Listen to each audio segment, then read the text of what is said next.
Hello my friends, welcome to another episode of Game Testing Unlimited. My name is Wilfred. So I hope you guys are doing well in this new year so far. So I've been playing some games lately, and one of the games that I picked up again is the Tesla Force. Now I've made some videos when this game was on early access, and it has gone full launch since late November last year. So and there's been a recent patch in December as well. So I thought I'll give it a try because I had fun with the early access, and there are some improvement as well from the early access until the full launch. So I'm going to cover a little bit on what this game is about. So for those who are new to Tesla Force, is a pretty fun roguelike kind of games with gears and perks and so on, ability as well, that make your games kind of different from game to game.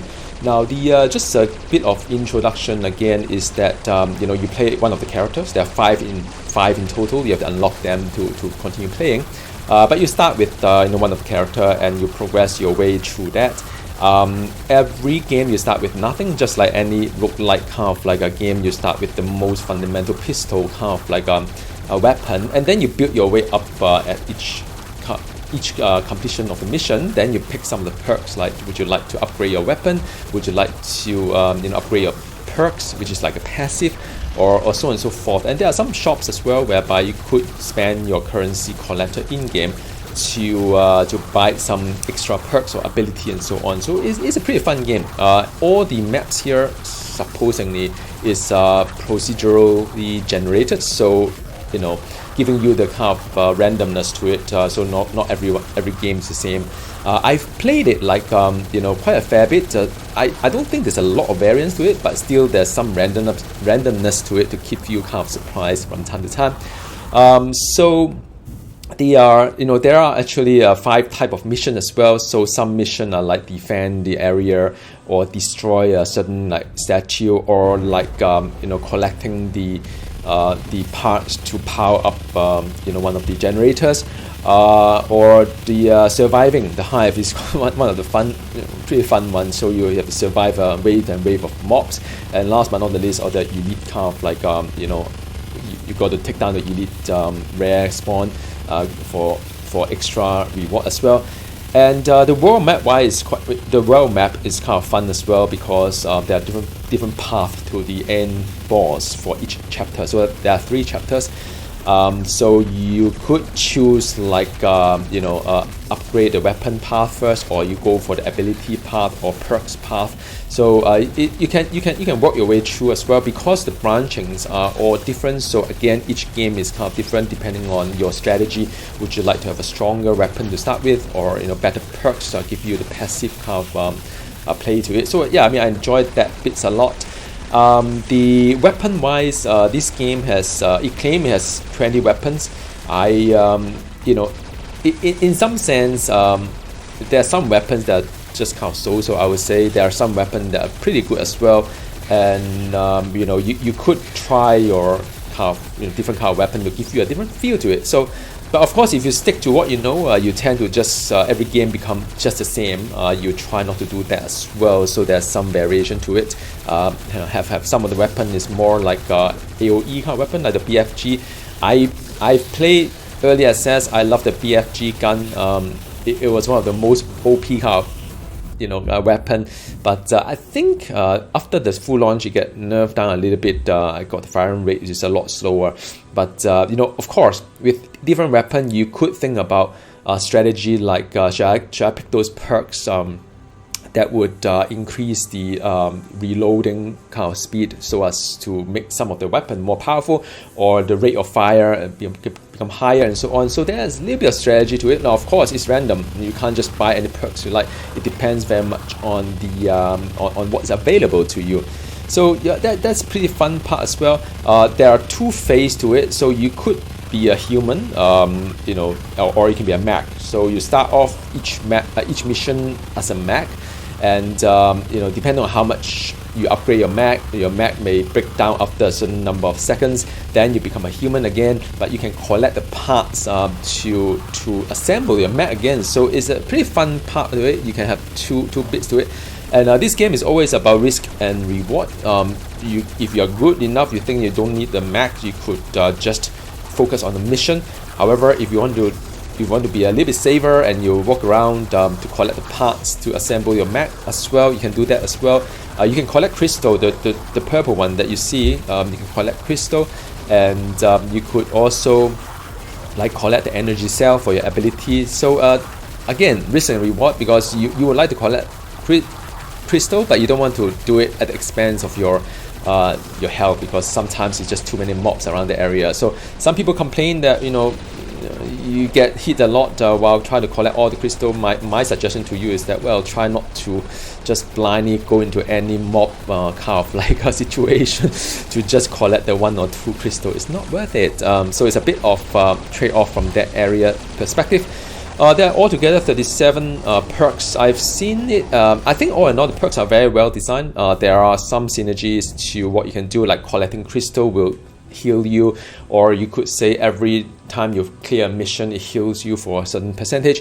After all, it's a roguelike kind of game, so whatever damage you sustain would then kind of carry on to the next map. So you want to have a decent kind of like heal to it. But healing in this game so far is not too much of an issue when you play a easier kind of map. This, by the way, this is the easiest kind of setting. Just fundamental setting, because I just want to warm up myself to it. But there's a sufficient amount of healed, potion or package that would drop, especially when you like destroy a large group of mobs. So that is kind of fun as well. There are also like 16 types of monster, they said. So I mean, you could pay attention to the monster to see what they do. Some of them are pretty deadly, but some of them are just quite the same, like melee kind of monster. But I mean, there are different types. Now, of course, the boss fight is very well designed. There are 3 different chapters. Each end of the chapter there is a boss as well. So the boss mechanic is fun. They have also improved the end boss to make it a little bit more exciting, with the new ads are being so-called like added onto the game as well. So I mean, I like the boss fight. Is pretty innovative, but after you've seen it once, you've seen it all kind of things. So yeah, and then of course there are some elite monsters as well. Elite monster, there are the different type to it, and again, some of them could be more deadly than the bosses I found in the past in the early access. So that's pretty cool. Now each session, meaning that each game lasts about 20 minutes or so, depending on difficulties that you are going for. They say there's about 20 minutes to half an hour per game, so it is pretty decent. You collect a lot of crystal at the end of the game, which could be used to upgrade your character permanently, and also you got energy cell that you collect that will be used to upgrade to unlock character as well. So that's pretty decent fun kind of things that you can do as well. So I mean, all in all, I had a lot of fun with this game, and even after the launch, I think it's nicer. It's not like a revolutionary. There's not like big changes to the game, but yeah, I mean, I kind of enjoy the full launch so far. It's a little bit more polished, I would say. There's some story to it as well. I don't really dig the story, but I'll put the story clips at the end of this video in case you guys want to check out what the story is. But no, I don't really dig the story. It's alright. Let's not overthink the whole thing.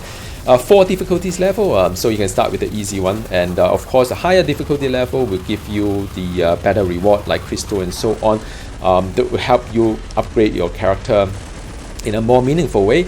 I personally like the progression of this game, because because there's something to go for. It's a little bit like ARPG, not just you play the game and that's it, but there's some permanent kind of like progress to it. You felt that your character is stronger as time goes by, and there are quite meaningful passive that you could use as well. So yeah, I mean, it's good.